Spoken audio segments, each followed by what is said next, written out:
मालकिन ईमू, दुनिया को आपकी आइडेंटिटी के बारे में मालूम लग गया है। क्या बात कर रही हो? वेट, मालकिन, मैं आदमी हूँ, औरत नहीं। एंड तुम्हें क्या मालूम लगा है? यही कि आप एक औरत हो। कई यूट्यूबर ने अपनी थ्योरी में यही बोला है। एक तो ये यूट्यूबर भी ना जब चाहे तब एक थ्योरी बना लेते हैं, असली कंटेंट आने से पहले ही चूतियापा फैला देते हैं। और हाँ, तुम भी नानू पांडू यूट्यूबर्स की वीडियो मत देखा करो, और देखना ही है तो मैट को देखो। ये लड़का बड़ा ही होशियार है, मेरी तारीफ में वो ये वीडियो भी बना रहा है। बड़ा ही होनहार लड़का है, इसके कदमों में वन पीस भी न्यौछावर कर दूं मैं।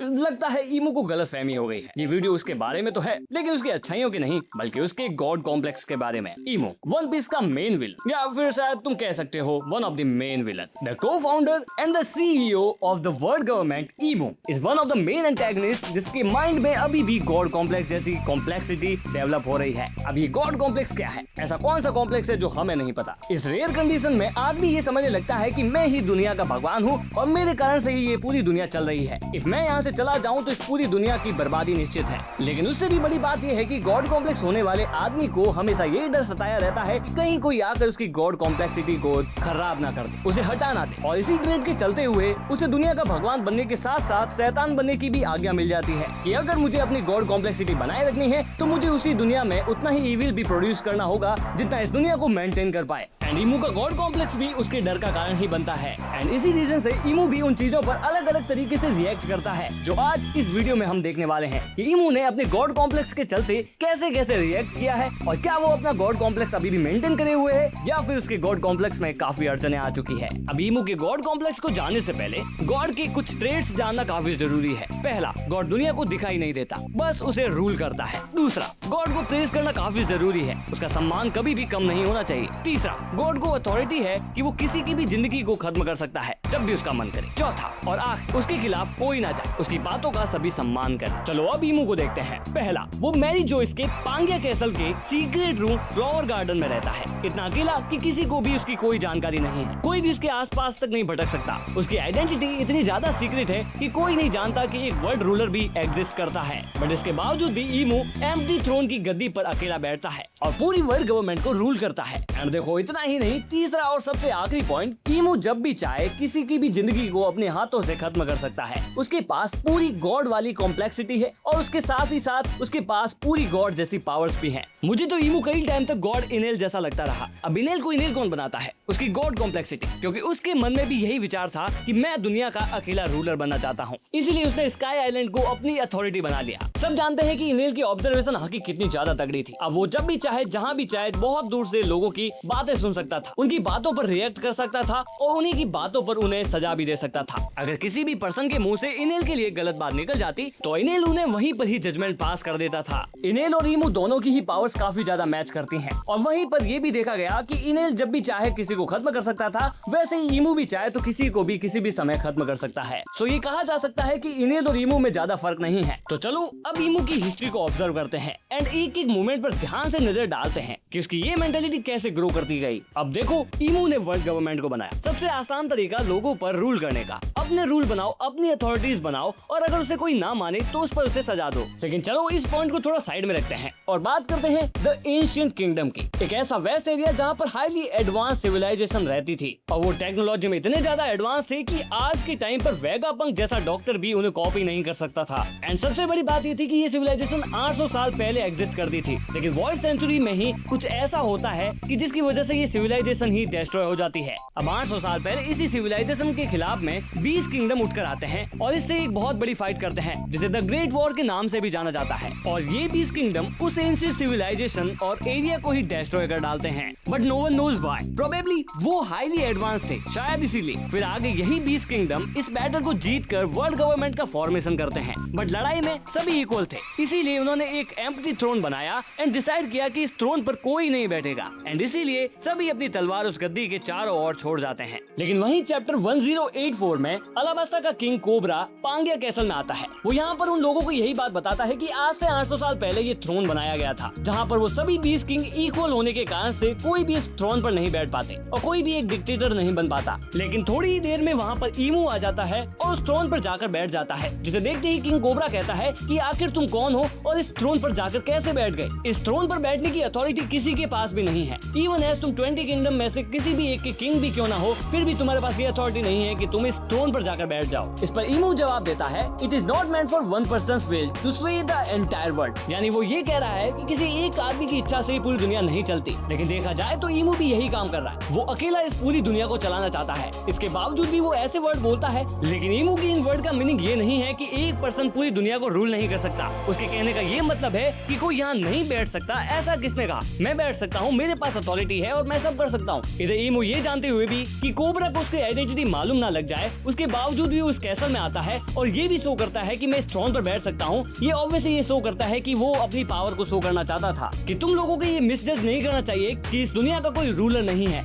एक्चुअली में वहाँ पर एक रूलर बैठा है जो इस पूरी दुनिया को हैंडल कर रहा है। अब इसी चैप्टर में जब king cobra will of D और लिली के बारे में सवाल उठाता है तो इस पर ईमू जवाब देता है कि आज इस दुनिया में जितना भी केओस मचा है वो सब क्वीन लिली की मिस्टेक्स का नतीजा है। अगर वो पोनेग्लिफ जैसी किसी भी चीज को ना लाती तो आज इस दुनिया में जितना भी केओस मच रहा है वो शायद कभी ना होता। ईमू कहना चाहता है कि दुनिया आज अलग होती अगर क्वीन लिली ने पोनेग्लिफ ना बनाए होते, शायद कोई वर्ल्ड गवर्नमेंट ना होती। वॉर सेंचुरी का इतिहास सबको पता लगा तो शायद ईमू किसी को भी जिंदा ना छोड़े। पोनेग्लिफ को लेकर जानकारी प्राप्त करना सभी की मौत का कारण बन सकता है। अब 800 साल पहले ग्रेट वॉर हुई। ईमू को लोग समझ चुके थे, इसीलिए उसने एंशिएंट किंगडम को डिस्ट्रॉय कर दिया। ये सच बाहर न भी आता अगर लिली पोनेग्लिफ पर वर्ल्ड सेंचुरी की सच्चाई न लिखती, फिर शायद ईमू वर्ल्ड गवर्नमेंट को न बनाता। अगर बनाता तो भी पायरेट जैसी रेस भी नहीं बनती। बट वर्ल्ड सेंचुरी को डिस्ट्रॉय करना भी बड़ी बात थी। 20 किंगडम्स पर उसे पूरा भरोसा था, इसीलिए उसका जजमेंट गलत पड़ गया और लिली ने उसे बीट्रे कर दिया और इसीलिए ईमू ने एक ऐसी ऑर्गेनाइजेशन बनाई जो उसे कभी डिफाई ना करे। फिर शायद वर्ल्ड गवर्नमेंट के फॉर्मेशन के साथ वो लोगों को रूल बनाकर रोक पाए, लोगों में ये खौफ पैदा करे कि उनकी बात न मानने पर क्या परिणाम हो सकते हैं। इवन शायद ईमू को फ्यूचर का प्रेडिक्शन था, इसलिए उसने रेड लाइन की हाईएस्ट पॉइंट को अपना घर चुना, जो देखने में हेवन जैसा फील होता है, जो ऑब्वियसली किसी गॉड के रहने की जगह हो सकती है। यही नहीं, उसने हेल को भी यहीं पर रखा है। अगर तुमने गॉड्स को डिफाई किया तो तुम्हें सजाएं झेलनी पड़ेगी। वो रूलर बन गए एंड कॉमनर्स को हेल देने लग गए। यही साथ में वर्ल्ड गवर्नमेंट को संभालने के लिए अपने नाइट्स भी रखे, जिन्हें गॉड्स नाइट बोला जाता है। बट एक गॉड को भला नाइट्स की क्या जरूरत, क्योंकि वो तो वैसे ही काफी ज्यादा पावरफुल है। वो चाहे जिसे एक चुटकी में खत्म कर सकता है। बट ढंग से देखें तो रूलर को फॉलोवर्स चाहिए। Without followers you can't become a ruler. And so even with so much power, Imu अपने अंडर में ताकतवर लोगों को गुलाम बनाकर रखता है, ताकि लोगों को अपनी प्रेजेंस में न होने के बावजूद भी रूल कर पाए। अब यहाँ चैप्टर 908 में हम देखते हैं कि ईमो लूफी और ब्लैकबियर्ड के पोस्टर्स को लेकर फाड़ देता है और ये शो करने का ट्राई करता है अब ईमो का टारगेट ये दोनों पर्सन हैं। बट लिटरली बात ये है कि ईमो को इन लोगों से कोई फर्क नहीं पड़ता, इवन अगर लूफी जॉय बॉय ही क्यों ना हो, क्योंकि 800 साल पहले भी द ग्रेट वॉर में ईमो ने जॉय बॉय को हरा रखा है। सो आज भी ईमो को इस जॉय बॉय को हराने में कोई प्रॉब्लम नहीं होगी। बट द रीजन इज कि ईमो जॉय बॉय से डरता है कि उसकी विल कहीं लूफी में ट्रांसफर ना हो गई हो। ईमो को बस यही लगा रहता है कि जॉय बॉय अगर मेरी तरह जिंदा है तो वो मेरी सच्चाई इस पूरी दुनिया को बता देगा। इसीलिए वो जॉय बॉय से इतना डरता है, क्योंकि सारे पायरेट्स पोनेग्लिफ को ढूंढने की रेस में लगे पड़े हैं और पोनेग्लिफ को ढूंढते ढूंढते काफी समय लग जाएगा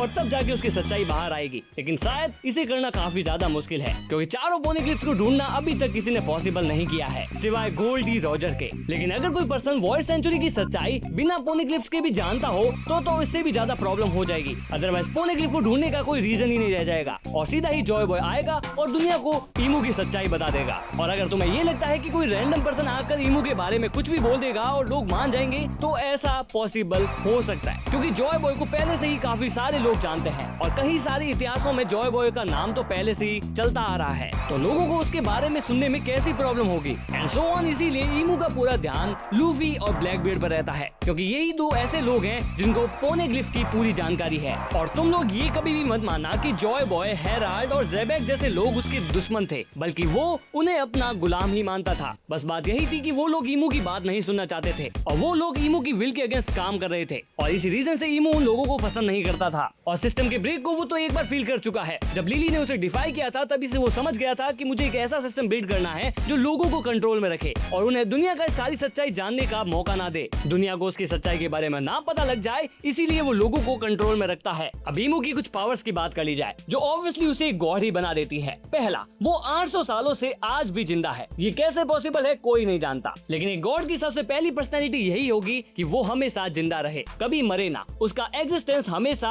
बना ही रहे। एंड यही ईमू के साथ है। वो आज से लगभग 800 साल पहले से लेकर पता नहीं कितने सालों से ही जिंदा है। और अभी रिसेंट चैप्टर्स में ही जब उसका फाइनल फेस रिवील हुआ तब हमें देखने को मिलता है कि वो कितना ज्यादा यंग है। और वही नहीं, उसकी ऑलमोस्ट पावर नेगोशिएबल है। उसकी पावर यही है कि वो अपनी पावर से किसी को भी अपना गुलाम बना सकता है, जब चाहे उसे अपने हिसाब से कंट्रोल कर सकता है। वो अगर अपना मार्क किसी भी पर्सन के हाथ पर डाल दे तो उसकी आइडेंटिटी पूरी तरीके से बदल जाती है। जैसे कि ये गॉड किसी के माइंड में उसकी आइडेंटिटी को चेंज कर सकता है, वैसे ही ईमू भी किसी भी पर्सन पर अपना मार्क डालकर उसकी आइडेंटिटी को रीसेप कर सकता है। एंड साथ ही हम ये भी मान सकते हैं कि ईमू के पास हाकी की एडवांस फॉर्म है। अगर वो ऑब्जर्वेशन हाकी यूज करता है तो वो भी उसे एडवांस फॉर्म में यूज करता है, और अगर वो कॉन्करस हाकी यूज करता है तो भी उसे एडवांस फॉर्म में यूज करता है। तो यानी अब वो जहां चाहे जैसे चाहे किसी की भी बात सुन सकता है और इवन उन पर रिएक्ट भी कर सकता है। और एक पावर है किसी को भी कहीं पर भी बैठे डिस्ट्रॉय कर देना, जैसा कि हमने लुलुशिया किंगडम में देखा था। अब जब साबो उसकी आइडेंटिटी के बारे में जान चुका था तब उसने सिर्फ एक पर्सन को मारने के लिए पूरा किंगडम ही डिस्ट्रॉय कर दिया, जो कि ये शो करता है कि उस पर्सन का दिमाग पूरा गॉड कॉम्प्लेक्स से भरा पड़ा है। सिर्फ एक पर्सन को खत्म करने के लिए पूरे ही आइलैंड को डिस्ट्रॉय कर डालना इज समथिंग अनबिलीवेबल। जो पर्सन खुद ये कहता हो कि ये दुनिया किसी एक पर्सन के दिमाग से नहीं चलती, वही पर्सन इस पूरी दुनिया को अकेले रूल करना चाहता है। And so on. ईमू की पावर्स और उसकी पर्सनैलिटी उसे गॉड लाइक पर्सन बनाती है, और वहीं साथ में उसे गॉड कॉम्प्लेक्सिटी जैसा श्राप भी प्रोवाइड करती है। तो इस पर तुम्हारा क्या मानना है कि ईमू सही में गॉड कॉम्प्लेक्स से पीड़ित है या फिर वो अपनी सच्चाई को बाहर नहीं आने देना चाहता है? इस पर तुम्हारी जो भी राय हो तो कमेंट्स में बता देना। और आज का वीडियो बस इतना ही रखते हैं। अगर तुम्हें वीडियो पसंद आई हो तो वीडियो को लाइक कर लेना, चैनल को सब्सक्राइब जरूर से कर लेना, एंड हाँ, बेल आइकन को भी दबा देना, क्योंकि अगली वीडियोस के नोटिफिकेशन तुम्हें मिलते रहेंगे। एंड हाँ, कमेंट्स में बता देना कि और तुम्हें कौन से वीडियोस चाहिए, कौन से कैरेक्टर का तुम्हें एनालिसिस चाहिए। बाकी मैं मिलता हूँ तुमसे जल्दी अगली वीडियो में। Till then bye.